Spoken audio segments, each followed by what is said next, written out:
우리나라 경부고속도로는 68년 2월에 착공을 해서 70년 7월에 개통을 했습니다. 만 2년 6개월 만에 서울과 부산을 잇는 428km의 왕복 4차선 고속도로 이 개통이 우리나라 경제 발전의 원동력이 되었습니다. 이 고속도로 건설과 관련한 그 회고로 잠깐 읽어드리겠습니다. 1968년 2월 1일 우여곡절 끝에 경부고속도로 첫 번째 톨게이트 근처에서 발파음을 터뜨려 기공식을 가졌다. 박 대통령도 나도 가슴에 벅차오르는 흥분과 감동을 감출 수 없었다. 430억 원의 최저 공사비로 428km의 고속도로를 3년 안에 건설한다는 것은 국가로서도 하나의 모험이었지만 건설 회사로서도 까딱하다라는 결손을 보고 세상의 웃음거리가 될 위험 부담이 큰일이었다. 이 공사비를 최대한 줄이는 길은 공사기간을 단축시키는 길밖에 없었다. 그래서 잠을 잘 수가 없었다. 잠잘 시간에는 일하고 덜컹거리는 44년형 스위프로 이동하면서 잠깐씩 눈을 붙였는데 후일 차에서 자는 습관은 나중 울산 도로서 건설까지 계속되어 결국은 목 디스크가 되기도 했다. 어떤 때는 시프차에 타고 잠을 자면서 시프차는 공사장 부분을 빙빙 돌게 하기도 했다. 직원들과 기능공들이 내 시프차만 보면 게으름을 못 피우기 때문이다. 그런 가운데 옥천공고 당제터널 공사가 나를 가장 당혹시켰다. 옥천군 이연면과 영동군 용산면 사이 4km에 소백 산맥이 가로놓여 터널을 뚫어야만 했다. 그런데 그 지층이 경석이 아닌 저람 토사로 된 퇴적층이었다. 당제계곡 쪽에서 20m쯤 파들어갔을 때 와르르 순식간에 벽이 무너져 내렸다.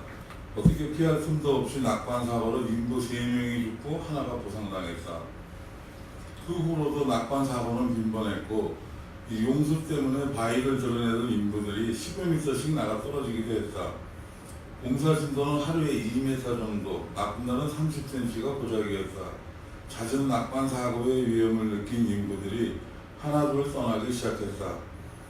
게다가 신령이 깃들어 있다고 믿던 늑시나무를 맨 군대 책임자가 사고를 당하자 현장을 떠나는 인부는 더 늘어나고 따라서 임금은 갑절이나 올랐다. 그러나 갑절의 임금에도 필요한 노동력이 제대로 확보되지 않았다. 공사 진행은 2개월가량이나 차질이 생기고 있었고 준공을 반년도 채 남겨놓지 못한 때였다. 박 대통령의 독촉과 성화는 호되었다. 나는 흑자를 포기하고 현대건설의 명예를 선택하기로 했다. 우선 단양시멘트에 보통 시멘트보다 20배나 빨리 붙는 조광시멘트 생산에 전력 투구할 것을 지시했다. 당시 단양시멘트 공장밖에 조광시멘트 생산 능력이 없었다. 단양에서 당제터널 현장까지 200km 가까운 거리를 시멘트 수송을 하자면 운임만으로도 엄청난 것이었으나 이미 적자를 각오한 끝이었다.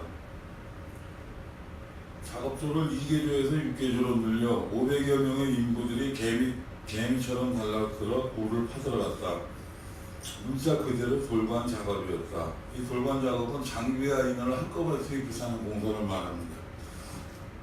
이렇게 해서 3개월이 소요될 공사가 25일 만에 끝나 1970년 6월 27일 밤 11시 당제터널 남쪽에서 만세가 터졌다.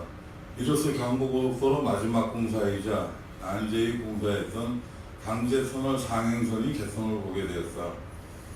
1969년 9월 11일 착공한 지 290일 만이었고 마침내 경부고속도로 전장 428km의 완전 개통이었다. 이 회고는 현대건설의 고 정주영 회장님 이 회고록의 일부를 쌓은 겁니다. 이 회고록은 길 닦기에서 산 문제가 얼마나 중요하고 어렵다는 것을 말해줍니다.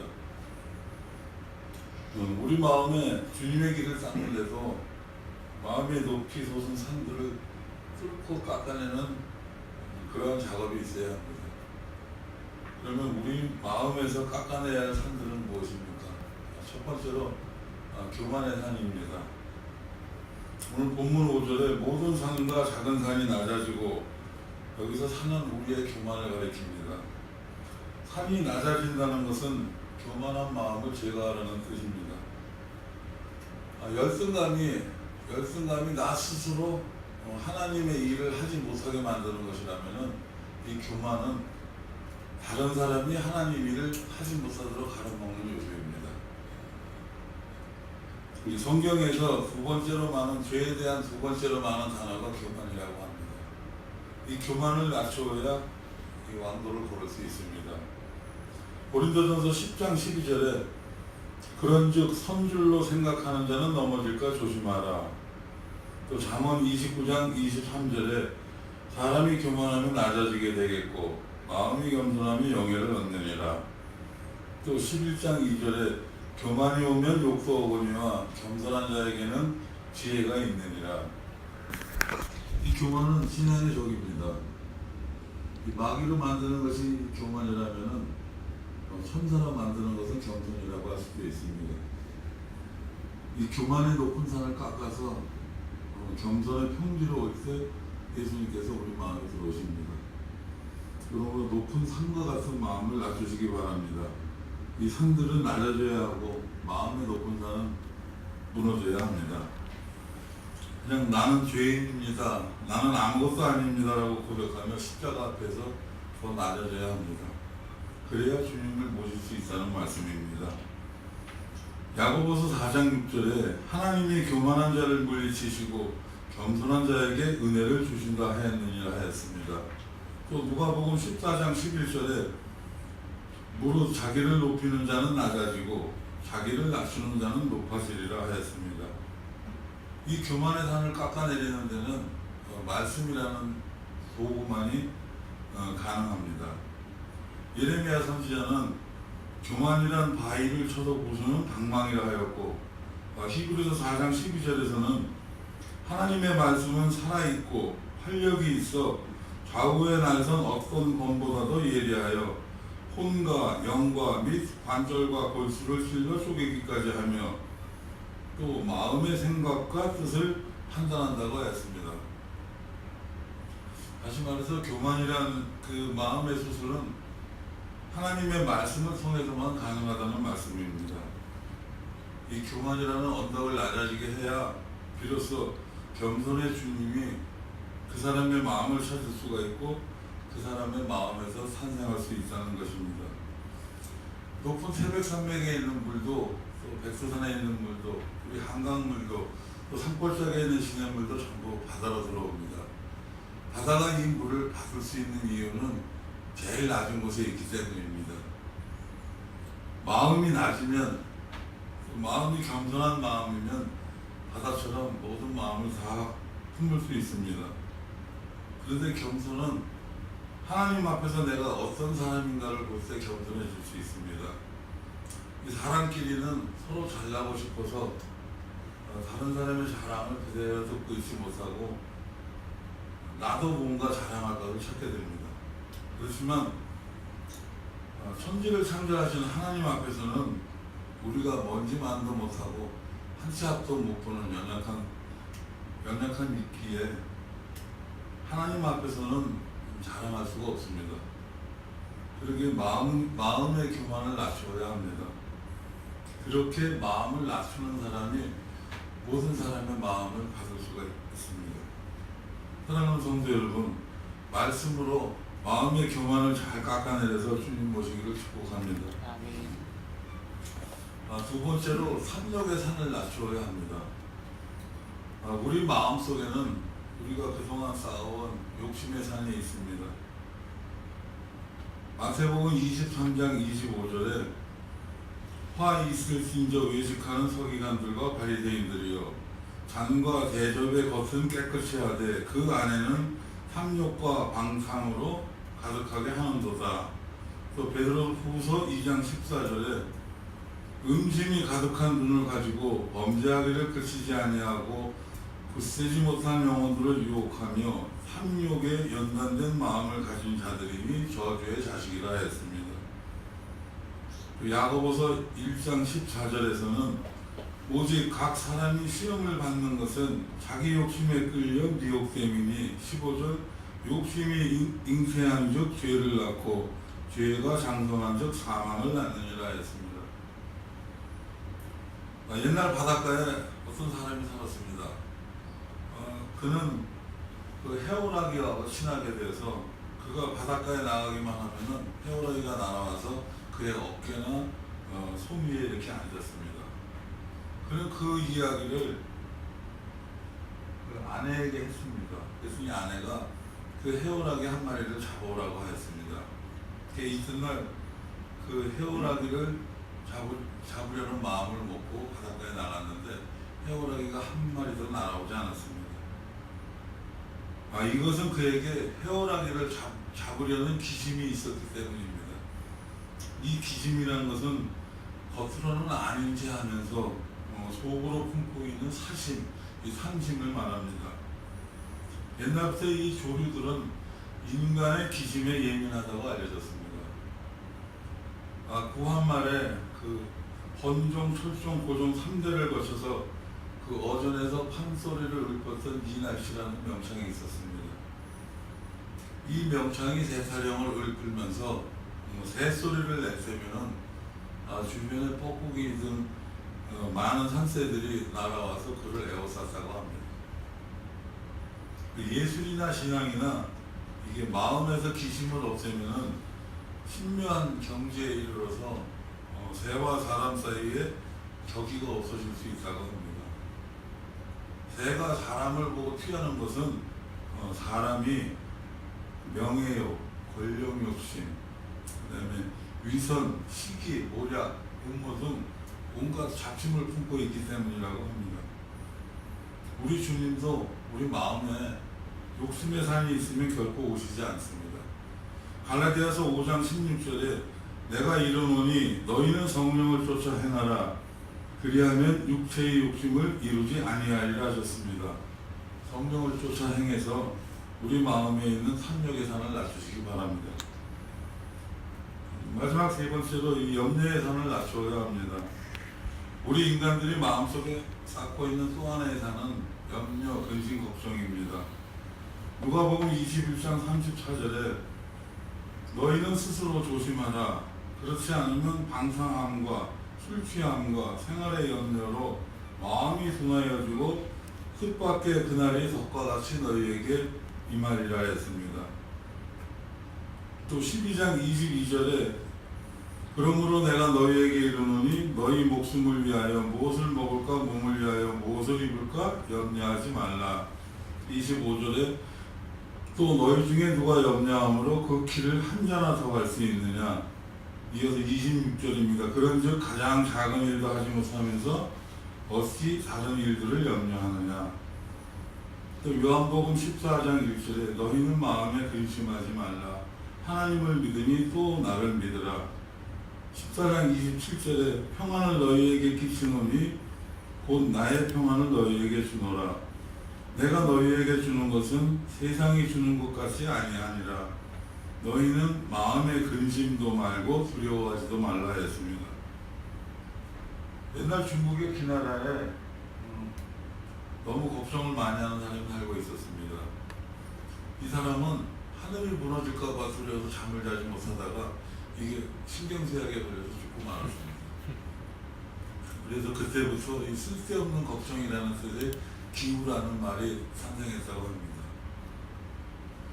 지난 8월 초에 지난 8월 첫 주일입니다. 8월 첫 주일 저희 아들이 회사에 출근하였습니다.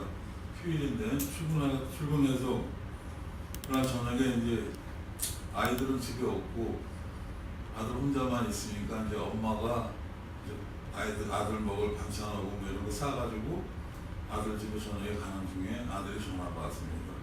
머리가 아프고 연습하고 그래서 병원에 가야 되겠다고. 그래서 집으로 안 오려고 바로 일산병원 응급실로 갔습니다.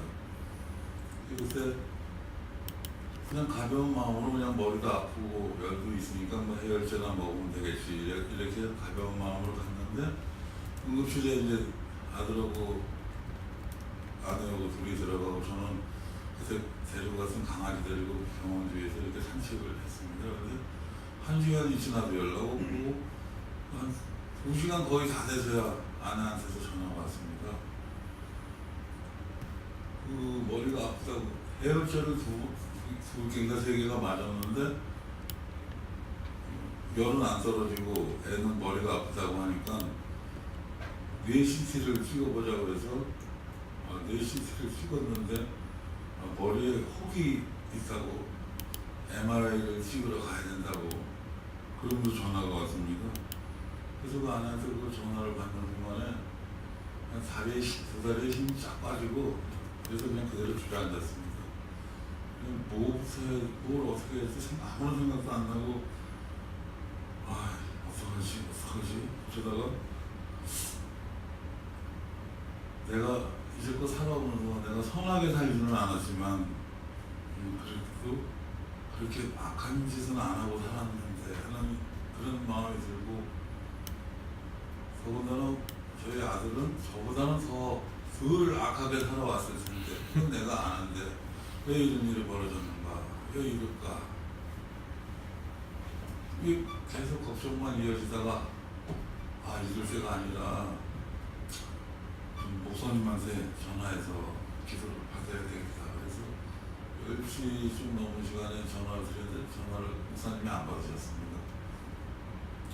그래서 그냥 끙끙 그냥 강아지 데리고 그냥 들고 어떡하나 이러고 있는데 11시 좀 넘어서 목사님 전화가 왔습니다. 그래서 목사님한테 이제 이런 말씀을 드리니까 목사님이 어디 병원이냐고 전화 끊고 그냥 계시라고 지금 모시겠다고 사모님하고 한 걸음에 달려오셨습니다. 12시 다 된 시간에 병원 로비에서 아들하고 해서 목사님 기도를 해주시고 나서 조금 이제 마음이 그때 이제 조금 가라앉았습니다. 나중에 그 MRI 결과는 뭐 아무런 이상이 없는 그냥 그게 석회질이라는 걸로 이제 판명이 나가지고 그냥 해프닝으로 끝나고 말았는데 그 다음날 월요일인가 제가 저희 형님한테 이제 우리 아들이 이래 했었다고 전화를 하니까 저희 형님이 하시는 말이 야 장로가 기도부터 해야지 왜 주저앉냐 이렇게 걱정을 하면 할수록 끝이 없습니다. 혹 지진이 나면 어쩌나 전쟁이 나면 어쩌나 또 홍수가 나면 어쩌나 또 걱정은 여기서 멈추지 않습니다. 내 사업이 불안하다 또 자녀의 진로 때문에 또 우리 가정 문제 때문에 우리의 의심과 걱정은 끝이 없습니다. 그런데 우리가 걱정하는 대부분의 문제들은 걱정하지 않아도 됩니다. 하나님이 대신 걱정해 줍니다. 우리 행복의 척도는 부에 있는 것이 아니라 근심을 이기는 힘이 얼마나 있느냐에 달려 있습니다. 이 근심 염려는 어떻게 극복하느냐에 따라서 발전을 위한 약이 될 수도 있고 인생을 파괴하는 독이 될 수도 있습니다.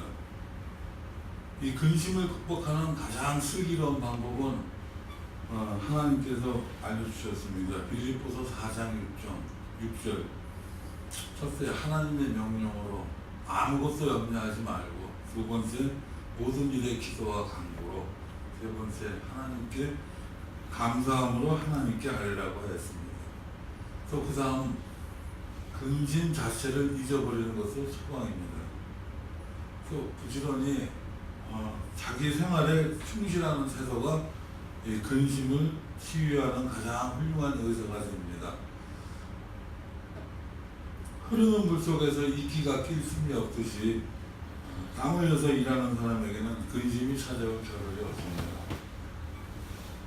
사랑하는 성도 여러분, 우리 마음속에 있는 교만의 언덕, 또 탐욕의 언덕, 염려의 언덕을 낮추시는 저와 여러분이 되기를 소망합니다. 아멘.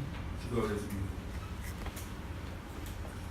전능하신 하나님, 주님의 말씀이 우리의 힘이요 능력이요 구원과 승리됨을 고백합니다. 말씀을 가까이 하는 자가 복 있는 자라 하셨으니 하나님의 선하신 말씀을 듣고 깨닫게 하여 주옵소서. 우리 마음속에 높이 솟아있는 교만의 산, 탐욕의 산, 연뇌의 산을 말씀에 의지하는 낮추기를 통하여 주의 길을 완공할 수 있도록 성령님께서 도와주시옵소서. 살아계신 예수 그리스도의 이름으로 감사하며 간절히 기도드립니다. 아멘.